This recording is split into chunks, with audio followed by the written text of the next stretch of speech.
আসসালামু আলাইকুম, আমি অনন্যা দেবৈশী।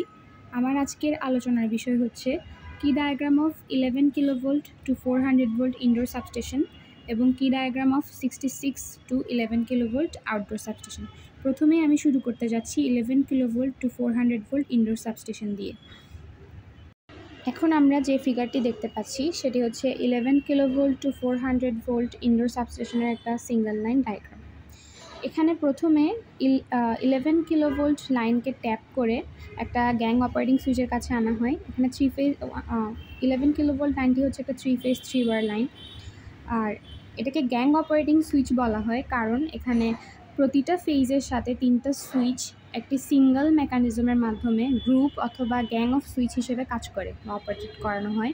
এই কারণেই সুইচটাকে বলা হয় গ্যাং অপারেটেড সুইচ। এরপর গ্যাং অপারেটিং সুইচ থেকে লাইনটা নিয়ে আসা হয় ইনডোর সাবস্টেশনে একটা আন্ডারগ্রাউন্ড কেবলের মাধ্যমে, এবং যেহেতু এখান থেকে আন্ডারগ্রাউন্ড কেবল শুরু হয় তাই তার শুরুতে একটা কেবল বক্স লাগানো থাকে। এরপর 11 কিলোভোল্টের লাইনটিকে একটি 11 কিলোভোল্ট সার্কিট ব্রেকারের মধ্যে দিয়ে step down transformer 11 kilovolt to 400 volt step down ট্রান্সফরমারের কাছে নিয়ে যাওয়া হয়। এখানে সার্কিট ব্রেকারের কাজ হচ্ছে এনশিওর করা যাতে ট্রান্সফরমারের মধ্যে 11 কিলোভোল্টের বেশি ভোল্টেজ যেতে না পারে। এরপর আমরা ফিগারটা থেকে দেখতে পাচ্ছি যে ট্রান্সফরমারের সেকেন্ডারি সাইডের সাথে একটি মেইন সার্কিট ব্রেকার লাগানো, যার সাথে একটি কারেন্ট ট্রান্সফরমারও কানেক্টেড রয়েছে।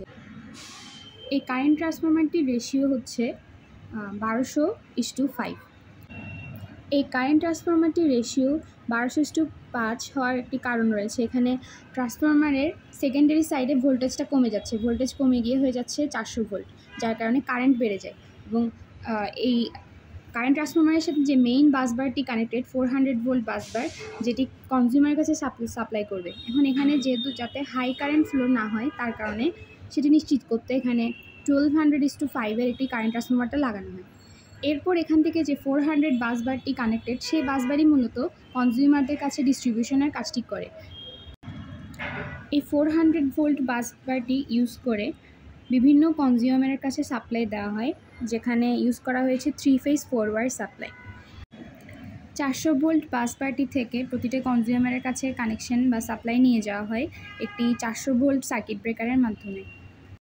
এখানে প্রতিটি সাপ্লাই লাইনের সাথে একটি করে 400 ভোল্ট সার্কিট ব্রেকার লাগানোর তাৎপর্য হচ্ছে যদি কোনো একটা লাইনে ফল্ট হয় এবং তার সিস্টেমের কাজে বিঘ্ন ঘটে, যাতে অন্য লাইনগুলোর কারেন্ট ফ্লোতে বা সাপ্লাইয়ে কোনো প্রবলেম না হয়। এই কারণে প্রতিটির সাথে আলাদা আলাদা করে একটি 400 ভোল্ট সার্কিট ব্রেকার লাগানো হয়েছে। এবং মেইন সার্কিট ব্রেকারটির কাজ হচ্ছে এর সাথে কানেক্টেড পরের ইকুইপমেন্টগুলোকে প্রোটেকশন দেওয়া, যাতে এক্সেস কারেন্ট ফ্লো হয়ে ইকুইপমেন্টগুলোকে ড্যামেজ করতে না পারে। এখন আমরা ডিসকাস করতে যাচ্ছি 66 টু 11 কিলোভোল্ট আউটডোর সাবস্টেশন নিয়ে। এখানে যে ফিগারটি দেখানো হয়েছে এটি হচ্ছে একটি 66 টু 11 কিলোভোল্ট আউটডোর সাবস্টেশনের কি ডায়াগ্রাম। ফিগারে দেখা যাচ্ছে যে প্রথমে এখানে দুইটি 66 কিলোভোল্টের ইনকামিং লাইন আছে, যেগুলোকে মার্ক করা হয়েছে ইনকামিং 1 এবং ইনকামিং 2 হিসেবে, যেগুলো বাসবারের সাথে কানেক্টেড। এই ধরনের অ্যারেঞ্জমেন্টকে বলা হয় ডাবল সার্কিট অ্যারেঞ্জমেন্ট, যেখানে দুইটা ইনকামিং লাইন বাসবারের সাথে কানেক্টেড থাকে। ডাবল সার্কিট অ্যারেঞ্জমেন্টের সুবিধা হচ্ছে এটা সিস্টেমের রিলায়েবিলিটি বাড়ায়, এবং যদি কখনও কোনো একটা লাইনের ইনকামিং লাইনের ব্রেকডাউন ঘটে তখন কন্টিনিউটি অফ সাপ্লাই মেনটেইনড হয় অন্য আরেকটা লাইনের মাধ্যমে। এখানে যে দুটি ইনকামিং লাইন দেখানো হয়েছে প্রত্যেকে আলাদা আলাদাভাবে সাবস্টেশনের রেটেড লোড সাপ্লাই করতে ক্যাপেবল। এই সাবস্টেশনটাকে ডুপ্লিকেট বাসবার সিস্টেমে বলা হয়, কারণ আমরা নিচের দিকে তাকালে দেখতে পাবো এখানে দুইটা বাসবার আছে, একটাকে বলা হয় মেইন বাসবার এবং অন্যটি হচ্ছে স্পেয়ার বাসবার।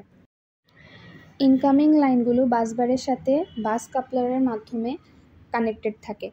প্রতিটি বাস কাপলার কিছু সার্কিট ব্রেকার এবং আইসোলেটর দিয়ে তৈরি হয়। ডাবল বাসবার সিস্টেমের সুবিধা হচ্ছে যদি কোনো একটা বাসবারে রিপেয়ার করতে হয় তখন সাপ্লাই যাতে ইন্টারাপ্টেড না হয় এবং পুরো এন্টায়ার লোডটা অন্য বাসে ট্রান্সফার করে দেওয়া যায়। এখানে আমরা বাসবারগুলো নিচের দিকে তাকালে দেখতে পাবো আরেকটা অ্যারেঞ্জমেন্ট রয়েছে, যেখান থেকে same 66 kilovolt double circuit supply outgoing হিসেবে নিয়ে নেওয়া হয়েছে, যেখানে 66 ডাবল সার্কিট সাপ্লাইটা হচ্ছে সাবস্টেশনের মধ্যে দিয়ে পাস করছে। এই আউটগোয়িং 66 কিলোভোল্ট ডাবল সার্কিট লাইনগুলোকে ইনকামিং লাইন হিসেবেও ব্যবহার করা যেতে পারে। এখানে আমরা আরও নিচের দিকে আসলে দেখতে পাবো 66 কিলোভোল্ট সাপ্লাইটাকে স্টেপ ডাউন করা হয়েছে একটি স্টেপ ডাউন ট্রান্সফরমারের মাধ্যমে, এবং স্টেপ ডাউন করে 11 কিলোভোল্টে নিয়ে যাওয়া হয়েছে একটা 2 ইউনিট 3 ফেজ ট্রান্সফরমারের সাহায্যে। এখানে প্রতিটি ট্রান্সফরমার আলাদা আলাদাভাবে সেপারেট বাস বারকে সাপ্লাই করছে। সাধারণত একটা ট্রান্সফরমারই এন্টায়ার সাবস্টেশনকে সাপ্লাই দেয় এবং অন্য ট্রান্সফরমারটা স্ট্যান্ড বাই হিসেবে ইউজ করা হয়। যদি কখনও বিশেষ প্রয়োজন পড়ে তখন দুইটি ট্রান্সফরমারই একই সাথে সাবস্টেশনের লোড শেয়ার করতে পারে। এই সাবস্টেশনগুলোর সেকেন্ডারি সাইডে যে 11 কিলোভোল্ট আউটগোয়িং লাইন রয়েছে সেগুলো ডিস্ট্রিবিউশন সাবস্টেশনে ফিড করানো হয় যাতে লোকাল কনজিউমারদের কাছে সাপ্লাই দেওয়া যায়। এখানে আমরা ইনকামিং এবং আউটগোয়িং লাইনগুলোর দিকে লক্ষ্য করলে দেখতে পাবো যে ইনকামিং এবং আউটগোয়িং লাইনগুলোর সাথে সার্কিট ব্রেকার কানেক্টেড এবং প্রতিটি সার্কিট ব্রেকারের সাথে আইসোলেটর কানেক্টেড আছে। যখনই কোনো একটা লাইন টাওয়ারে রিপেয়ার করতে হয় ফল্টের কারণে তখনই লাইনটা প্রথমে সুইচ অফ করা হয় এবং এরপর আর্থ করা হয়। এরপর আমরা দেখতে পাচ্ছি যে প্রতিটি আউটগোয়িং লাইনে এবং এই সিঙ্গেল লাইন ডায়াগ্রামের বিভিন্ন সুইটেবল পজিশনে পটেনশিয়াল ট্রান্সফরমার এবং কারেন্ট ট্রান্সফরমার কানেক্টেড রয়েছে। এই কারেন্ট ট্রান্সফরমারগুলোর কাজ হচ্ছে মিটারিং এবং ইন্ডিকেটিং ইনস্ট্রুমেন্টস এবং একই সাথে রিলে সার্কিটের মিটারিং এবং ইন্ডিকেটিংয়ের জন্য। পটেনশিয়াল ট্রান্সফরমারগুলো যেসব জায়গায় লাইন টার্মিনেট হয়েছে ঠিক সেসব জায়গায় কানেক্টেড, এবং কারেন্ট ট্রান্সফরমারগুলো প্রতিটি সার্কিট ব্রেকারের টার্মিনালে কানেক্টেড রয়েছে।